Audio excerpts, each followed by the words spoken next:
Une dame a perdu et sa fille et son époux, c'est-à-dire qu'elle a perdu son foyer à cause du sommeil. Ça paraît bizarre, non? Asseyez-vous que je vous explique. Appelez-moi toutes celles qui peuvent regarder des films de 6 heures jusqu'à minuit. Et puis quand il s'agit de prier, ne serait-ce que 5 minutes, elles ont sommeil, elles dorment, elles ne peuvent pas prier. Appelez-les-moi. Appelez-moi toutes celles qui ont l'habitude de lire, mais qui lisent tous les romans de telenovelas, tous les harlequins et autres. Et puis quand il s'agit de lire, ne serait-ce qu'un seul verset biblique, elles ont le sommeil qui remplit leurs yeux et puis elles dorment. Appelez-les-moi. Cette histoire que je vous explique est une histoire réelle.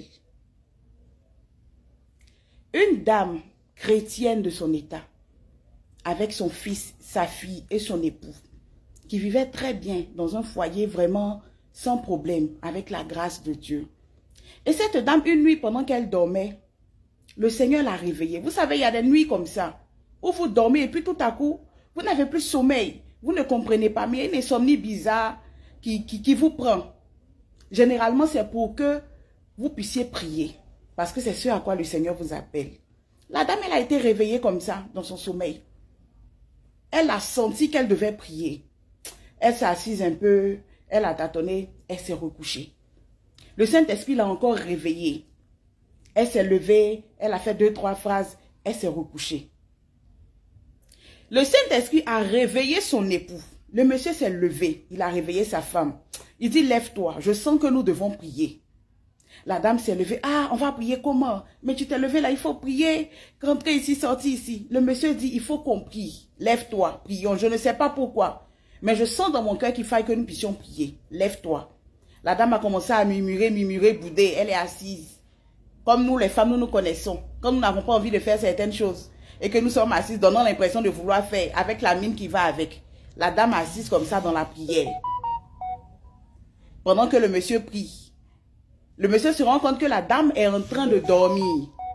Le monsieur la réveille. Lève-toi, réveille-toi, prions, réveille-toi, concentre-toi, prions. La dame est toujours dans le sommeil. Le monsieur a prié. Quand il jette un coup d'œil sur la dame elle est endormie, il la réveille. Il prie 1, 2 minutes, 3 minutes. La dame est en train de prier. Quand il commence à accélérer la prière, il se retourne vers elle. La dame, elle commence à dormir. La dame est dans le sommeil. Jusqu'à ce que leur grand-fils vienne taper à la porte. Papa, il y a un problème. Maman, il y a un problème. Ils ouvrent la porte. Qu'est-ce qui se passe? Leur fille, leur dernière, a piqué une crise. Ils ont soulevé la petite. Ils ont envoyé la petite à l'hôpital. Le temps de faire tous les examens et tout ça. La petite est décédée. Le Saint-Esprit les avait réveillés parce que le diable était en train de travailler dans leur vie. Le diable était en train de travailler, d'utiliser le sommeil pour pouvoir attaquer leur famille. Vous savez, le sommeil est une arme,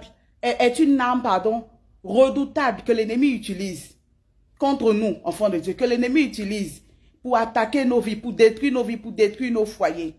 Le monsieur avait tellement mal, ils ont pleuré, ils se sont dit ce qu'ils avaient à se dire, mais le monsieur avait tellement mal parce qu'il a estimé que si sa femme avait prié correctement, si elle avait prié convenablement, quand il lui disait, lève-toi, prions, il a estimé que cela n'allait pas arriver. Parce que la dame n'a pas été à son poste. Elle-même l'a reconnu. En pleurant, Seigneur, vraiment pardon. Seigneur, pardon, je n'ai pas été à mon poste, je n'ai pas été là. Mais la petite est partie. La petite est partie. Et après, le monsieur a vu son pasteur. Quand ils ont parlé avec le pasteur, il a dit au pasteur, vraiment, il n'a pas de problème, mais il préfère rester dans son coin. Voilà, il veut vraiment pour un certain temps se séparer de la dame, rester dans son coin, vraiment réfléchir parce que ça l'a traumatisé. Parce que si le Seigneur lui dit réveille-toi, prions, et que sa femme ne peut pas le soutenir dans la prière, il y a un problème. Il y a un problème. Et est-ce que vous savez combien de fois l'ennemi a utilisé le sommeil pour détruire nos destinées, pour attaquer nos vies? Combien de fois dans le sommeil, nos grâces nous ont été volées? Nos bénédictions nous ont été volées. Certains ont perdu le mariage dans le sommeil. Certains ont perdu les promotions dans le travail à cause du sommeil. Certains ont perdu même l'enfantement dans le sommeil. Demain, nous aurons encore un message sur le sommeil. Si tu me suis, si tu viens d'arriver sur mon compte, connecte-toi, like cette vidéo, partage-la, abonne-toi et puis suis-nous.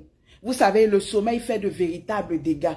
Quand nous ne nous rendons pas compte. Et le diable, en fait, il ferme nos yeux pour que, quand tu as sommeil, tu te dis, non, le sommeil est tellement bon. Oui, mon sommeil d'aujourd'hui là, mon sommeil d'aujourd'hui là. Mais c'est quand le sommeil même est doux que l'ennemi est en train de te voler les plus grosses bénédictions de ta vie. Je nous exhorte, nous femmes de foi, nous femmes de prière, nous femmes de prière, nous guerrières de la foi, nous guerrières de la prière, nous women of faith, faisons un effort, faisons un effort. Dosons un peu dans cette histoire de sommeil, de sommeil, de sommeil. Parce que dans le sommeil, nous avons perdu beaucoup de choses. Et c'est le temps pour nous de nous lever, de nous